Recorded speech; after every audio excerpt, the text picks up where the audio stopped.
le monde a droit à l'information. Alors il est important et normal pour un citoyen de recevoir la bonne. Ce dont il s'agit, c'est de vous faire comprendre tout ce qui tourne autour des élections. Le code électoral, la Sénat, le CNRA, le parrainage et même cette carte d'électeur qui vous permet de choisir votre candidat. Pour votre culture électorale, nous allons vous embarquer dans Simili, un projet consistant à sensibiliser les citoyens sur les contours de l'élection présidentielle dans différentes langues. Pulaar, code électoral.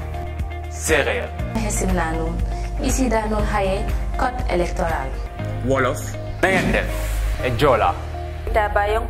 Code électoral. Simili, c'est 1 minute pour comprendre.